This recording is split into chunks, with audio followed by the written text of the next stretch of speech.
You love your art, but let's be honest, passion doesn't always pay the rent. So, how do you actually turn your art into a business without selling out, burning out, or giving up? Let's talk about the practical steps artists can take to make money without losing their creative identity. Welcome to the Healthy, Wealthy, Wise Artist podcast, where artists of all kinds come to fuel their passion, sharpen their skills, and thrive in their creative lives. I'm your host, Lara Bianca-Pilcher, life and creativity coach and fellow artist, here to support you on your artistic journey. Whether you're a performer, writer, visual artist, or any kind of artist, this is the space for real talk, practical advice, and inspiring stories. Subscribe and join us each week for more inspiration and actionable insights to fuel your artistry. Let's dive in and get inspired. Welcome back to the Healthy, Wealthy, Wise Artist podcast. I'm Lara Bianca-Pilcher, life and creativity coach, author, and fellow artist. And today we're getting real about the business side of art.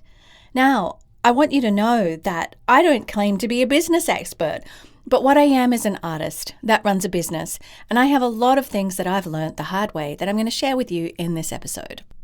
So we're getting real about the business side of art, and if you've ever thought, how do I even price this class, this art piece, this online offer that I'm doing? What if nobody buys it? I'll tell you a secret. I've thought that about the book that I'm writing. I'm like, what if I don't sell any? Even my son asked me, I said, that thought's always there, but I make it anyway. But there are steps that I can take, that you can take to ensure that you do everything you can to make your artistic projects successful financially. What if you've thought, I didn't sign up for marketing, I just want to create? I hear you. I feel the same way. But the reality is you're not alone, and this episode is packed with practical, doable tips to help you take your creative work seriously as a business, because your art deserves, my friend, to be seen, supported, and sustainable. And I am pro artists getting paid. If they've trained and they have a quality product and they've put the effort in, you definitely should be paid for that. And I'm definitely for you in that area. So let's talk about the pain point where we think this thought, I'm just an artist. Let's start here. So many artists hesitate to claim the word business. It feels corporate, it feels cold or even wrong. I've coached dancers, painters, actors, writers, singers, and this fear pops up again and again. Heck, one time I posted on my socials about being the CEO of your own artist career, and someone absolutely flipped their lid at me. And maybe for them, they didn't feel that that's what you need to do as an artist and that they didn't need to be that. But from the context that I'm coming from, it means taking charge of your artistic career and not waiting for somebody else to say, I pick you, I choose you, I cast you, I book you, because there is a lot of pauses between freelance work if you are a freelance artist. And you need to look at, how am I going to sustain myself financially? What can I do with my art between gigs, between bookings? And man, do I hear you. It's like, I don't want to sell, I just want to create. Unless, that's fine, unless you choose to do art as a living. But here's the truth. Turning your art into a business isn't about becoming someone you're not. It's about building structures that support your creativity instead of draining it. Here's the hard reality. Exposure doesn't always pay the bills. Talent doesn't always equal income. And being good isn't always what gets you booked, bought, or hired.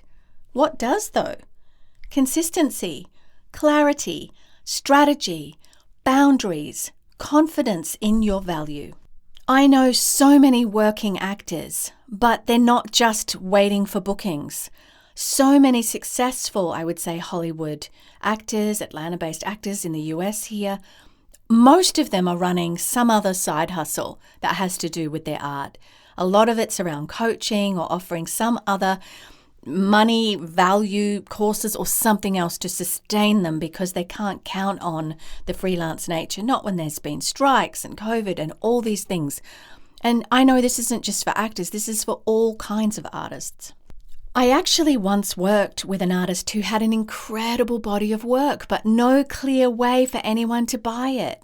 No shop link, no pricing, no call to action. And when we looked at that in coaching and they were able to brainstorm ways to fix it, she made 4 sales in her first week because her work was worthy and beautiful.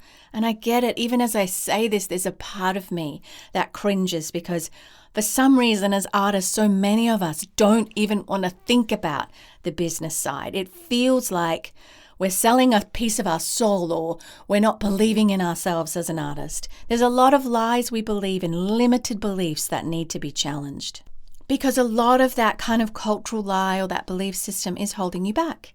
So 5 practical business tips for artists that I want to offer you is, let's talk real action now. 5 practical tips to treat your art like a business. And number 1, and that's something I've had to learn, is get specific on your offer. What are you actually selling? Is it a physical product, a service, a digital download, a class? Be particularly clear. Is it your talent? Whether you are an actor, dancer, singer, visual artist, what are you specifically offering? It might just be your talent. It might be your talent and a few other things. Example, if you're a singer offering voice lessons, say it. One-on-one voice coaching for teens and adults, online and in person, not just offering lessons. Be specific on what it is that you are offering. I also believe that number 2, you need to set your prices and you need to show them because artists often hide their prices out of fear, but clear pricing builds trust. Factor in not just your time, but also your materials, your administration, your training, and yes, your worth. And a pro tip is use time times value method. If a painting takes 10 hours and your minimum rate is $40 an hour, that's $400. Then add material costs and a profit margin. Number 3, make it easy to buy from you. Can someone purchase your work in just 2 clicks or less? If not, simplify. Use platforms like Etsy or Ko-Fi or Gumroad or whatever it's called. Your website or even well-crafted Instagram highlights with a payment link. Don't just make them DM to order unless there's no other choice. Make it easy because every extra step means lost sales. As frictionless as possible, make it easy for people. This is something I have refined over and over again, and I'm still refining over and over again as new technologies come out to make these things easier. And I'm not saying any particular site that I mention is one that I recommend, by the way. It's just things I'm throwing out there into the mix. You need to do the research and work out what's going to work for you. Ask around. Number 4, build your audience intentionally. You don't need 10,000 followers before you can get started. You need 100 people who care. Starting an email list is a big thing. I hadn't even really heard of that way of doing things till I moved to the US. It's a massive way things are done here. However, it has been seen to be effective by people leading in this field across all kinds of businesses. I actually have one. I'm building one. I post consistently.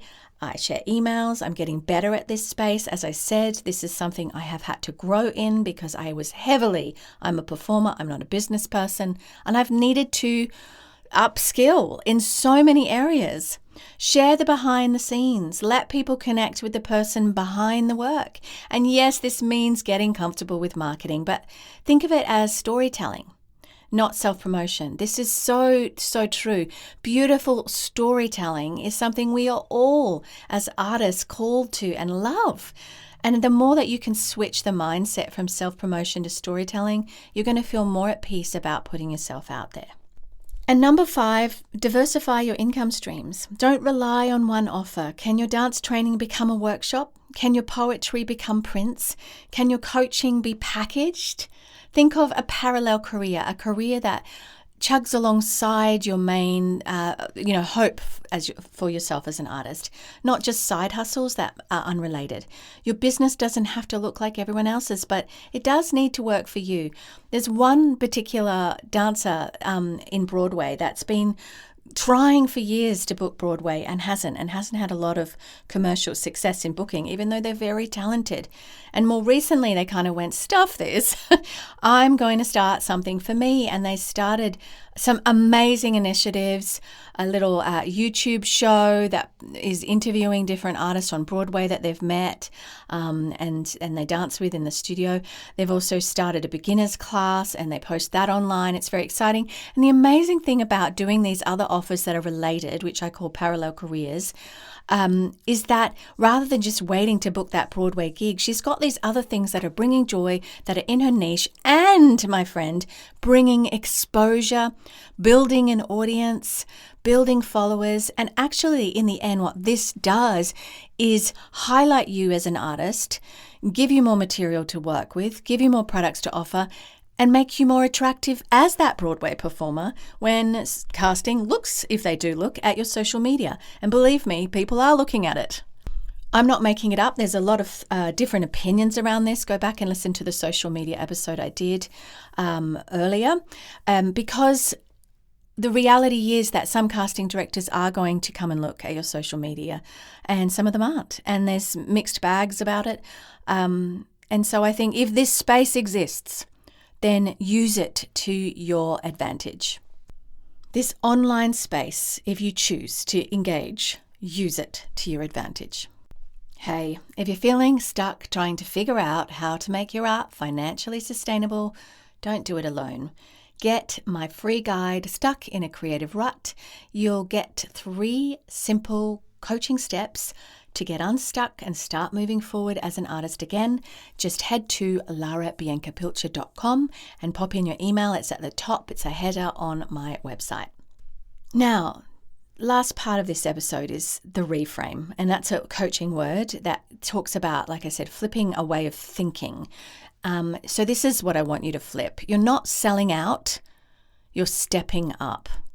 Let's reframe something important. Making money from your art doesn't mean you're selling yourself out. And I don't mean selling out your show, that you're, you've pulled the short straw, so to speak. It means you're taking your work seriously. You're honoring the time, skill, energy, and training that you've put in. You're giving others a chance to value what you offer by literally putting value on it. If you have nothing available that's easy to access for people to offer, they won't be able to engage. Artists are also entrepreneurs. Always have been, always will be. Michelangelo was paid. Maybe not at the beginning, but later on he was. Maya Angelou got royalties. Misty Copeland signs brand deals outside of just being a ballet dancer. Whether you're a local jewelry maker or an international performer, you deserve to treat your work as worthy of income. You're not just creating art, you're building a career, and that deserves structure, clarity, and visibility. Get clever. Man, we live in an amazing time to get clever about getting yourself out there in more ways than one. There are performers out there that haven't booked their dream jobs, but they are getting other opportunities because they're stepping up in these other areas. There are writers, there are visual artists. The same thing goes for them. There are filmmakers where this applies. Just get out there and do what you can, and you'll be amazed. You will attract such beautiful new opportunities by stepping up. This week, I want you to do this creative spark. Take one action to move forward in your art as a business, if you choose. It could be writing down your offers clearly, posting your prices publicly, setting up a payment link, creating an email list, pitching your services to one new person. Just one step. Progress, not perfection. So thank you as always for tuning in to the Healthy, Wealthy, Wise Artist Podcast. I hope this episode gave you both permission and a push to step into the business side of your artistry with confidence. Being the educator I am, I just need to go back and recap this for you to make sure that you have really heard the teaching points in this episode. Remember that you're not just an artist. you're an entrepreneur, you're a creative, you're a talent, and that being good isn't always what gets you booked, bought, or hired. What does is consistency, clarity, strategy, boundaries, and confidence in your value. Remember too to get specific on your offer, set your prices and show them, make it easy to buy from you, build your audience intentionally, diversify your income streams, and remember the reframe. You're not selling out, you're stepping up. The creative challenge was to take one action to move your art forward as a business, and I gave you a bunch of ideas from writing down your offers or pitching a service to one new person, and remembering that it's not about perfection, it's about progress. All right. If this helped you, please like, share, or send it to an artist friend who needs this reminder. And next week, we're talking about something that hits deep. Can you trust yourself as an artist? We're going to dig into what creative confidence really looks like and how to rebuild trust in your instincts when doubt keeps creeping in. And until then, keep creating, keep showing up. You've got this. I'm with you on the journey, friends. Until next time. Lara Bianca-Pilcher, life and creativity coach and fellow artist.